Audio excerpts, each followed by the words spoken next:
ಕಷ್ಟ.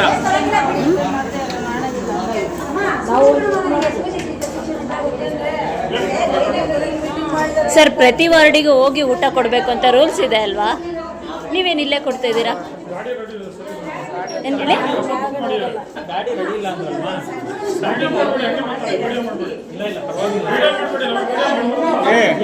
ಏನಕ್ಕೆ ವಿಡಿಯೋ ಮಾಡಂಗಿಲ್ಲ? ಏನಕ್ಕೆ ಮಾಡಂಗಿಲ್ಲ? ಏನಕ್ಕೆ ಮಾಡಂಗಿಲ್ಲ? ನೋಡಿಸ್ಕೊಡು. ವಿಡಿಯೋ ಮಾಡಂಗಿಲ್ಲ ಅಂತ ನೋಡಿಸ್ಕೊಡು. ಕೊಡು, ರಿಟರ್ನ್ ಅಲ್ಲಿ ಕೊಡು. ಸರ್ ನಾನು ಲಾಯರ್ ಇದ್ದೀನಿ, ವಿಡಿಯೋ ಮಾಡಬೇಕು ಅಂತ ಎಲ್ಲಿ ಯಾವ ಕಾನೂನು ಇದೆ ಅಂತ ಹೇಳಿ ನಾವು ಮತ್ತೆ ಬರೋದೇ ಇಲ್ಲ.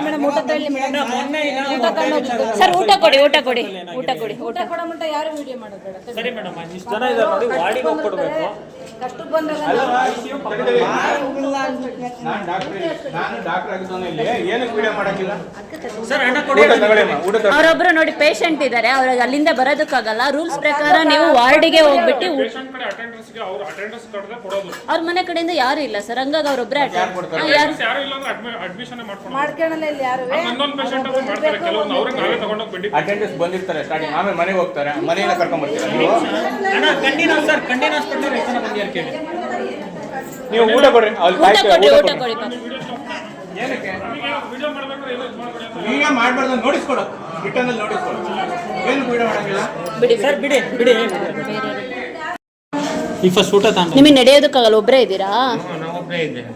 ಇಲ್ಲಿಗೆ ಬರ್ಬೇಕು ಊಟಕ್ಕೆ? ಇಲ್ಲಿಗೆ ಬರ್ಬೇಕು. ಪೇಷಂಟ್ ಎಲ್ಲ ಎಲ್ಲ ಅಡ್ಮಿಟ್ ಆಗಿದ್ದಾರೆ. ಒಂದು 10 ನಿಮಿಷ ಲೇಟ್ ಆದ್ರೂ ಊಟ ಸಿಗಲ್ಲ ನಿಮಗೆ. ಅಮ್ಮ, ನಿಮ್ಮ ಚೀಟಿಯಲ್ಲಿ 3 ಊಟ ಕೊಡಬೇಕು ಅಂತಿದೆ, ನಿಮಗೆ 2 ಊಟ ಕೊಡ್ತಿದ್ದಾರೆ. ಬೆಳಗ್ಗೆ ತಿಂಡಿನೂ ಕೊಡ್ಬೇಕು ಅವ್ರು ನಿಮಗೆ.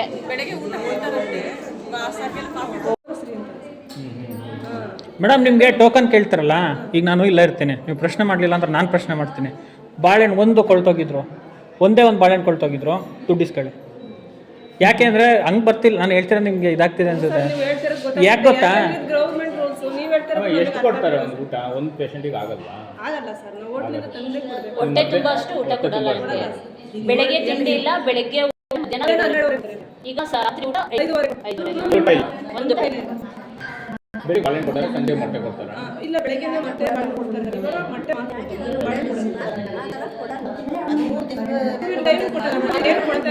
ಇಲ್ಲೇ ಮೇಡಮ್ ಒಂದು ಹೇಳ್ತೀನಿ ನೋಡಿ. ತಿಂಡಿನೂ ಇದೆ ನೋಡಿ ಮೇಡಮ್, ಬೆಳಿಗ್ಗೆ ತಿಂಡಿ ಇವ್ರನ್ನ ನಿಮ್ಮನ್ನ ಕೇಳ್ತೀನಿ. ಬೆಳಿಗ್ಗೆ ಉಪಹಾರ ಸಮಯ ಅಂತಿದೆ, ಬೆಳಿಗ್ಗೆ 7ರಿಂದ 8 ಗಂಟೆ ಒಳಗೆ ಕೊಡ್ತಾರೆ ನಿಮಗೆ ತಿಂಡಿನ. ಇದುವರೆಗೂ ಕೊಟ್ಟಿಲ್ವಾ? 8:00 ಕಾಫಿ ಬರುತ್ತೆ ಸರ್. 8 ಗಂಟೆ ಮೇಲೆನೇ ಕಾಫಿ. ಮತ್ತೆ ಮಧ್ಯಾಹ್ನ 12 ಗಂಟೆಯಿಂದ 2 ಗಂಟೆ ಒಳಗೆ ಊಟ ಕೊಡ್ತಾರಾ? ಅದೊಂದೇ ಊಟ ಸರ್, ಬೆಳಗ್ಗೆ ಮಧ್ಯಾಹ್ನದೆಲ್ಲ ಸೇರಿ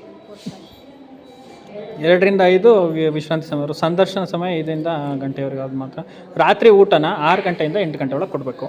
ಕರೆಕ್ಟ್ ಇದೆ. ಅದೇ ಒಂದು ಊಟ ಸ್ಕಿಪ್ ಮಾಡ್ಬಿಡ್ತಾರೆ.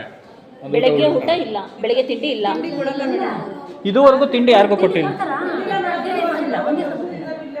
ಅಲ್ಲ ಬೆಳಿಗ್ಗೆ ತಿಂಡಿ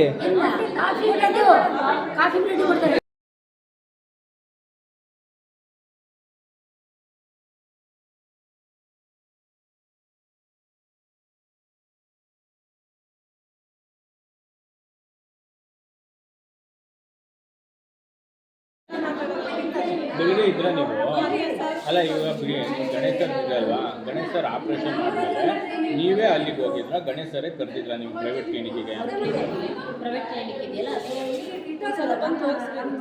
ತೋರಿಸ್ರಿ ಅಂತ ಅಂದ್ರು, ನೀವು ಅಲ್ಲಿ ಹೋಗಿದ್ರಿ.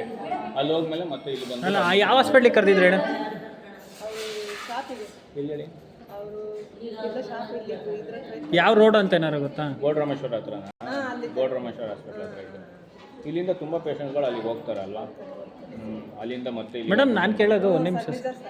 ಅಲ್ಲ ನಾನು ನಿಮ್ಗೆ ಒಂದು ಕೇಳ್ತೀನಿ ಮೇಡಮ್, ಈಗ ನೀವು ಬಂದಿರೋದು ಅಲ್ಲಿ ಪ್ರೈವೇಟ್ ಅವ್ರ ಕ್ಲಿನಿಕಲ್ಲಿ ತೋರಿಸಿದ್ರಲ್ಲ, ಅಲ್ಲಿ ಮಿನಿಮಮ್ ನಿಮ್ಮ ಅಂದಾಜು ಎಷ್ಟಾಗಿದೆ? ಒಂದು 2,000-3,000 ಖರ್ಚಾಯ್ತಾ? ಒಂದೊಂದು ದಿನಕ್ಕೆ 2-2 ಸಾವಿರ ಆ ಥರ ಎಷ್ಟು ಸಲ ಹೋಗಿದ್ದೀರಾ ಅವ್ರ ಪ್ರೈವೇಟ್ ಕ್ಲಿನಿಕ್ಕಿಗೆ ನೀವು? ಅಂದರೆ ಒಂದು 7-8 ಸಾವಿರ ಖರ್ಚಾಗಿದೆ. ಮೇಡಮ್ ನಾನು ಕೇಳೋದು, ಇಲ್ಲಿ ಗೌರ್ಮೆಂಟ್ ಹಾಸ್ಪಿಟ್ಲಿಗೆ ಅವ್ರು ಆ ಡಾಕ್ಟ್ರು ಬರ್ತಾರಲ್ಲ, ಅದೇ ಡಾಕ್ಟ್ರು ಗಣೇಶ್ ಡಾಕ್ಟ್ರು ಅಲ್ಲೇ ನೋಡ್ತಾರಾ? ಇಲ್ಲಿ ರೆಸ್ಪಾನ್ಸ್ ಮಾಡ್ತಾರಾ? ಅಲ್ಲಿ ರೆಸ್ಪಾನ್ಸ್ ಮಾಡಿದಷ್ಟು ಚೆನ್ನಾಗಿ ಇಲ್ಲಿ ರೆಸ್ಪಾನ್ಸ್ ಮಾಡ್ತಾರಾ? ಇಲ್ಲ ಸರ್, ನಮ್ಮ ಮಟ್ಟಿಗೆ ಅನಿಸ್ತಿದ್ದೇನೆ ಸರ್. ನಿಜ ಹೇಳ್ಬೇಕು ಅಂದರೆ ಅಲ್ಲಿ ರೆಸ್ಪೆಕ್ಟ್ ಮಾಡ್ತೀವಿ, ಇಲ್ಲಿ ಅವರು ಅಲ್ಲಿ ರೆಸ್ಪಾನ್ಸ್ ಚೆನ್ನಾಗಿ ಮಾಡ್ತಾರೆ. ಇಲ್ಲಿ ಗೌರ್ಮೆಂಟ್ ಹಾಸ್ಪಿಟ್ಲಲ್ಲೇ ರೆಸ್ಪಾನ್ಸ್ ಮಾಡಲ್ಲ ಚೆನ್ನಾಗಿ. ರೆಸ್ಪಾಂಡ್ ಮಾಡಿದ್ರೆ ಅಲ್ಲಿ ಬರಲ್ಲ ಪೇಷಂಟ್.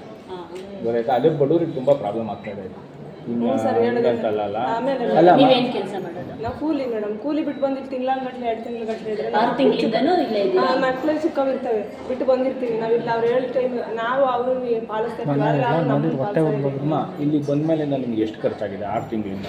ಅಲ್ಲಿ ಪ್ರೈವೇಟ್ ಕ್ಲಿನಿಕಲ್ಲಿ ಕೊಟ್ಟಿರೋದು ಎಲ್ಲ ಸೇರಿಬಿಟ್ಟು ಅವೆಲ್ಲ ನಾವು ಲೆಕ್ಕ ಇಟ್ಟಿಲ್ಲ ಸರ್. ಅಂದಾಜು ಮೇಲೆ ನಮ್ಮ ಮೈದ ಇದ್ದ ಸರ್ ಒಂದ್ಸಲ ಓದಿಸ್ತೀನಿ ಒಂದು 50,000 ಆಗಿದೆ ಖರ್ಚು. ಹಾಂ ಗೌರ್ಮೆಂಟ್ ಹಾಸ್ಪಿಟ್ಲು ಅದು ಸೇರಿ 50,000. ಆಪರೇಷನ್ ಆದಮೇಲೆ ಗಣೇಶರಿಗೆ ಏನಾದರೂ ದುಡ್ಡು ಕೊಟ್ರಾ ನೀವು?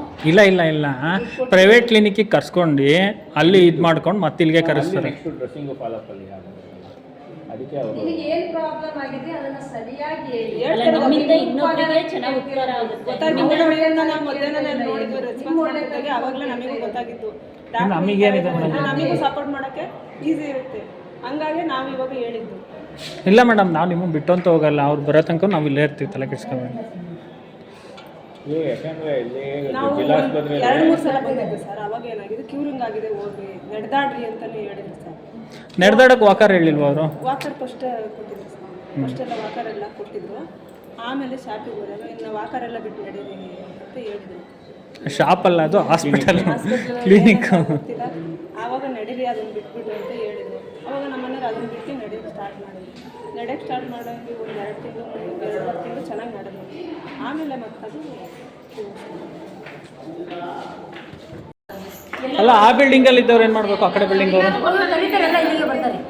ಇವರು ರೂಲ್ಸ್ ಇರೋದು ಏನು ಗೊತ್ತಮ್ಮ, ನೀವು ಹಾಸ್ಪಿಟಲಲ್ಲಿ ಇದ್ದೀರಾ, ಅಡ್ಮಿಂಟ್ ಆಗಿದ್ದೀರಾ ಅಂದರೆ ನೋಡಿ ನಿಮ್ದು ಗಾಯ ಆಗಿದೆ, ಗಾಯ ಆಗಿರೋದ್ರಿಂದ ಇದೇ ಥರ ನಿಮ್ದು ಎಮರ್ಜೆನ್ಸಿ ಪೇಷಂಟ್ಸ್ ಇರ್ತಾರೆ, ಹೌದಲ್ವಾ? ನಿಮಗೆ ಗೊತ್ತಾಗ್ಲಿ ಅಂತ ನಾನು ಹೇಳ್ತಿರೋದು. ಏನು ಮಾಡಬೇಕಂದ್ರೆ ನಿಮ್ಮದು ವಾರ್ಡ್ ಇರುತ್ತಲ್ಲ, ನಿಮ್ದು ವಾರ್ಡ್ ಅಂದರೆ ಇಲ್ಲಿ ಗೇಟ್ ಇದಿರುತ್ತೆ, ಡೋರು, ಆ ಡೋರ್ ಹತ್ರ ಬಂದು ಗಾಡಿ ನಿಲ್ಲಿಸ್ಬಿಟ್ಟು ನಿಮಗೆ ಊಟ ಕೊಡಬೇಕು, ಕರೆಕ್ಟ್ ಅಲ್ವಾ? ಒಳಗೆ ಬಂದು ಕೊಡೋಕ್ಕಾಗಲ್ಲ, ಅಲ್ಲಿ ಬಂದು ನಿಮ್ಮ ಕಡೆಯವ್ರು ಇಸ್ಕೊಬೇಕು, ಕರೆಕ್ಟ್ ಅಲ್ವಾ? ಇಲ್ಲೇನು ಮಾಡ್ತಾರೆ, ಇಲ್ಲಿ ಬಂದು ಗಾಡಿ ನಿಲ್ಲಿಸ್ತಾರೆ, ಗಾಡಿ ನಿಲ್ಲಿಸ್ತಾರೆ, ಎಷ್ಟೋ ಜನಕ್ಕೆ ಗೊತ್ತಾಗಲ್ಲ. ನೀವು ಎಷ್ಟು ಗಂಟೆಗೆ ಊಟ ಬರುತ್ತೆ ಅಂದರೆ ಎಕ್ಸಾಕ್ಟ್ ಟೈಮಿಂಗ್ಸ್ ಇಲ್ಲ, ನಾವು ಕಾಯ್ಕೊಂಡು ಕೂತ್ಕೊಂಡ್ಬಿಡ್ತೀವಿ ಅದಕ್ಕೆ. ಎಷ್ಟು 1-3 ಗಂಟೆ ಒಂದು 10 ನಿಮಿಷ 4 ಗಂಟೆ ಲೇಟ್ ಆದರೆ ಊಟ ಸಿಗಲ್ಲ. ಅವರಿಗೆಲ್ಲ ಗೊತ್ತಿರಲ್ಲ, ನಾವು ಸಿಗೋದೇ ಇಲ್ಲ, ಹೋಗೇ ಬರ್ತಾರೆ. ಅಲ್ಲಮ್ಮ, ನೀವು ಬೆಡ್ಡಲ್ಲೇ ಇರೋದು ತಾನೆ, ನೀವೇನಕ್ಕೆ ಇಲ್ಲಿ ಬಂದು ಕೂತಿದ್ದೀರಾ? ನಮಗೆ ಕೊಡ ಸಿಗಲ್ಲ ಊಟ, ಬಾವೆಲ್ಲ ಇಲ್ಲೇ ಕೊಟ್ಟು ಹೋಗ್ಬಿಡ್ತಾರೆ. ಈಗ ಮೇಡಮ್ ಸರ್ಕಾರ ಹಣ ಕೊಡ್ತಿರೋದು, ನೀವು ಯಾರು ಅಲ್ಲ. ಇಲ್ಲಿ ನಮಗೆ ನೋಡಿ ಹೊಟ್ಟೆ ಹೊಡ್ಬಿಟ್ಟು ವಿಡಿಯೋ ಮಾಡ್ತಿರೋದು, ಯಾಕಂದ್ರೆ ಅಲ್ಲ ಮೇಡಮ್, ಒಳ್ಳೆ ಈ ಭಿಕ್ಷೆ ಇದು ಕೂರ್ತಾರಲ್ಲ, ಬೇಜಾರಾಗ್ಬಿಡಿ ಹಿಂಗೆ ಹೇಳ್ತೀನಿ ಅಂತ, ದೇವಸ್ಥಾನದಲ್ಲಿ ಹಂಗೆ ಕೂತ್ಕೊಂಡಂಗಾಗಿದೆ.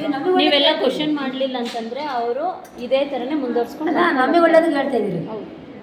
ಈಗ ನನ್ಗೇನಾದ್ರು ನೀವು ಊಟ ಕೊಡ್ತೀರಾ? ಇಲ್ಲ ಅಲ್ವಾ? ಈಗ ಕೇಳಿ ನಾನು ಹೇಳ್ತೀನಿ, ಪೇಷಂಟ್ ನೋಡ್ಕೊಂಡು ಇರ್ತಾರಲ್ಲ, ಅವ್ರು ಬಂದು ಇಸ್ಕೊಳ್ಳೋದು ನಡೀತೈತೆ. ನಮ್ಮನೆ ನೋಡ್ಕೊಂಡಿರಲಿಲ್ಲ, ನಾವೇ ಬರ್ಬೇಕು. ಪೇಷಂಟ್ ಬೇರೆ ಇರ್ತಾರಲ್ಲ, ಪಕ್ಕ ಬಂದು ಕೂತ್ಕೊಂತಾರೆ, ಇಂಥವ್ರು ಇವ್ರು ನೋಡ್ಕೊಂಡಿದ್ದಾರೆ, ಇವ್ರು ಬಂದು ನಡೀತೈತಿ. ಇವ್ರದ್ದು ನಿಮ್ಗೆ ಏನಾಗಿತ್ತಮ್ಮ? ಏನಕ್ಕೆ ಅಡ್ಮಿಟ್ ಆಗಿದ್ದೀರಾ? ಇದು ಮಂಗಳೂರಲ್ಲಿ ಆಯಿತು. ಈಗ ಕೆಮ್ಮು ಜ್ವರ ಅಂತ ಬಂದು ಅಡ್ಮಿಟ್ ಆಗಿರುತ್ತೆ. ಇದು ಮಂಗಳೂರಲ್ಲಿ ಅಲ್ಲ, ಈಗ ಒಂದು ಹೇಳ್ತೀನಿ ಮೇಡಮ್, ಈಗ ಇಲ್ಲಿಗೆ ಬಂದಿದ್ದೀರಲ್ವಾ, ಅಕಸ್ಮಾತ್ ಸುಸ್ತಾಗಿ ತಲೆ ಸುತ್ತ ಬಿದ್ದರೆ ನೋಡೋಕೆ ಡಾಕ್ಟರ್ ಇರ್ತಾರ? ಏನು ಸ್ವಲ್ಪ ಚೆನ್ನಾಗಿಲ್ಲ, ಕಳಿಸಿದ್ದೀನಿ. ಡಾಕ್ಟರ್ ಎಷ್ಟು ಸಲ ಬರ್ತಾರೆ ದಿನಕ್ಕೆ ನೋಡ್ಲಿಕ್ಕೆ, ನಿಮ್ಮನ್ನ ಚೆಕಪ್ ಮಾಡ್ಲಿಕ್ಕೆ ಬರೋದು ವಾರ್ಡಿಗೆ? ಬೆಳಗ್ಗೆ ಮತ್ತೆ ಸಂಜೆ ಬರ್ತಾರೆ. ಸಂಜೆ ಬರ್ತಾರಾ? ಬೆಳಗ್ಗೆ ಬರ್ತಾರ. ಬೆಳಗ್ಗೆ ಮಾತ್ರ ಬರೋದು? ಒಂದೇ ಸಲ ಬರೋದು? ನಿಮಗೂ ಹಂಗೇನಾ? ನೀವು ಪೇಷಂಟ್ಸ್ ಅಥವಾ ನೀವು ಅವ್ರ ಜೊತೆಗೆ ನೋಡ್ಕೊಳಕ್ಕೆ ಬಂದಿರೋ? ಎಲ್ಲ ಇದು ಸಿಸ್ಟ್ರಿಗೆಲ್ಲ ಬರ್ತಾ ಇರ್ತಾರಲ್ಲ, ಸಿಸ್ಟ್ರಿಗಳೆಲ್ಲ ಬಂದು ಸಂಜೆ ಬರಲ್ಲ. ಇಲ್ಲ, ಈಗ ಮೇಡಮ್ ಇನ್ನೊಂದು ಅಲ್ಲ, ನಿಮಿಷ, ಇನ್ನೊಂದು ಮೂರುವರೆಗೆ ಎಲ್ಲ ಬರ್ತಾ ಇರ್ತಾರಲ್ಲ, ಸಿಸ್ಟ್ರೇ ಮಾಡ್ತಾರೆ. ಅಲ್ಲ ಮೇಡಮ್, ಈಗ ಇನ್ನೊಂದು ಏನಂದರೆ, ಈಗ ನಿಮಗೆ ಇಷ್ಟು ಊಟಕ್ಕೆ ಇದೇ ಟೈಮಿಂಗ್ಸ್ ಅಂತ ಇಲ್ವಾ? ಇಲ್ಲ, ಯಾವ್ರಿಗೆ ಬಂದಾಗ ನೀವು ಯಾರು ಬರ್ತೀರೋ ಅಷ್ಟು ಜನಕ್ಕೆ ಊಟ, ಇಲ್ಲ ಅಂದರೆ ಊಟ ಇಲ್ಲ. ಅವರು ಒಟ್ಟಿಗೆ ಎಲ್ಲರಿಗೂ ಹೋಗಿ ಹೇಳ್ಬಿಡ್ತಾರೆ, ಎಲ್ಲ ಆಮೇಲೆ ಓಡ್ಬಿಡ್ತಾರೆ. ಒಂದು ಕ್ಯೂ ನಿಂತ್ಕೊಳ್ಳೋದಂಗ ಕೊಡಲ್ಲ. ಕಣ್ಣಿನ ಆಸ್ಪತ್ರೆಯವರು ಇಲ್ಲಿಗೆ ಬರಬೇಕಾ ಅಥವಾ ಅಲ್ಲಿ ಗಾಡಿ ಹೋಗುತ್ತೆ? ಬರ್ತಾರಾ? ಅಲ್ಲಿಗೆ ಹೋಗಲ್ಲ? ಅಟ್ಲೀಸ್ಟ್ ಒಂದು ಸೌಜನ್ಯ ಅನ್ನೋದು ಇದ್ದಿದ್ರೆ ಇಲ್ಲಿನ ಅಧಿಕಾರಿಗಳಿಗೆ, ಅಥವಾ ಇಲ್ಲಿಗೆ ಕಣ್ಣು ಆಪ್ರೇಷನ್ ಆಗಿರುತ್ತೆ, ನಾನು ಹೇಳ್ತಿರೋದು ಮೇಡಮ್, ಕಣ್ಣಿನ ಆಪ್ರೇಷನ್ ಆ ಕಡೆ ವಾರ್ಡ್ ಇರೋದು, ಕರೆಕ್ಟ್ ಅಲ್ವಾ? ಆಪ್ರೇಷನ್ ಆಗಿರೋದು ವಾರ್ಡ್ ಆ ಕಡೆ ಇದೆ. ಗಾಡಿ ಅವರು ರೂಮ್ಗೆ ಹೋಗಿ ಕೊಡೋಕ್ಕಾಗಲ್ಲ, ಅಟ್ಲೀಸ್ಟ್ ಆ ಕಡೆ ಬಿಲ್ಡಿಂಗ್ ಆದರೂ ಹೋಗ್ಬೋದಲ್ಲ ಮೇಡಮ್? ಕಣ್ಣಿನವ್ರು ಬರ್ತಾರೆ ಮೇಡಮ್, ಮೊನ್ನೆನೋ ಕೇಳಿ. ಮತ್ತೆ ನಿಮ್ಗೆ ಇನ್ನೊಂದು ಏನಂದ್ರೆ, ಇಲ್ಲಿ ಈ ಕಣ್ಣಿನ ಆಸ್ಪತ್ರೆಯವ್ರು ಯಾರು, ಇಲ್ಲಿನವ್ರು ಯಾರು ಅಂತ ನಿಮಗೆ ಗೊತ್ತಾಗಲ್ಲ. ಕರೆಕ್ಟ್, ಅದು ಅದಕ್ಕೆ ಕೇಳಿದ್ದು. ಅಕ್ಕ ಇನ್ನೊಂದು 5 ನಿಮಿಷ ಕಾಯಿರಿ.